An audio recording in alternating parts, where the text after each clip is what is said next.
जो महत्वपूर्ण घटनाक्रम हुए कि हमारे कृष्ण जी की जयंती कब आएगी, उस समय क्या नक्षत्रों की स्थिति रही होगी, राम जी की जयंती कब आएगी, हनुमान जयंती कब आएगी, ये सारी चीजें हमारे पंचांगों में हजारों लाखों सालों से, पीढ़ियों से हमारे पंडित जो कभी एस्ट्रोनॉमी की, जिन्होंने कभी पढ़ाई नहीं की, जिन्होंने कभी दूरबीन नहीं रखी, जो कभी हवाई जहाज में बैठकर दूसरे ग्रहों में नहीं गए, आसमान में नहीं गए, वो अपना पंचांग देखकर यहां तक बताते रहे। और ये जो पंचांग का सिस्टम है, ये भारत के उत्तराखंड में भी वही है, भारत के दक्षिण में भी वही है, भारत के पूर्वोत्तर के किसी राज्य में चले जाएं तो वहां का पंडित भी पंचांग देखकर आपको एक एक स्थिति के बारे में बता देता है। तो ये कालगणना प्राचीन भारत से चली हुई थी, भारत से होते होते ये कालगणना विदेशों में पहुंची। अब क्योंकि भारतीय जो कालगणना है वो सूर्य की गति के आधार पर भी है, पृथ्वी की गति के आधार पर भी है, चंद्रमा की गति के आधार पर भी है और नक्षत्रों की स्थिति के आधार पर भी है, तो तीनों की कैलकुलेशन बहुत मुश्किल है।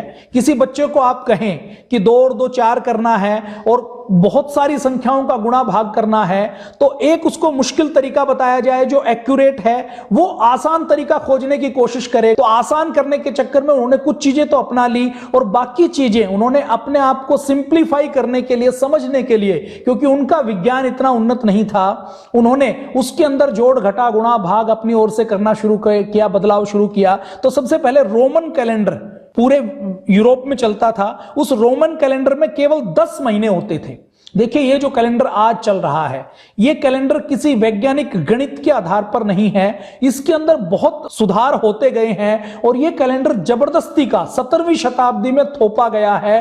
300 400 500 साल पहले तक इस अंग्रेजी कैलेंडर का दुनिया में कोई भी देश पालन करने वाला नहीं था, कुछ हिस्सों को छोड़ दिया जाए तो। प्राचीन रोमन कैलेंडर में केवल 10 महीने होते थे और वर्ष का शुभारंभ 1 मार्च से माना जाता था। बहुत समय बाद 713 ईस्वी पूर्व इसमें जनवरी और फरवरी का महीना जोड़ा गया और सबसे पहले 153 ईस्वी पूर्व इसमें 1 जनवरी को नया साल मनाना शुरू किया। उसके बाद 45 ईस्वी पूर्व जब रोम के तानाशाह जूलियस सीजर ने जूलियन कैलेंडर की शुरुआत की, तो यह सिलसिला बरकरार रखा गया कि चलो हम 1 जनवरी से ही नया साल मनाएंगे।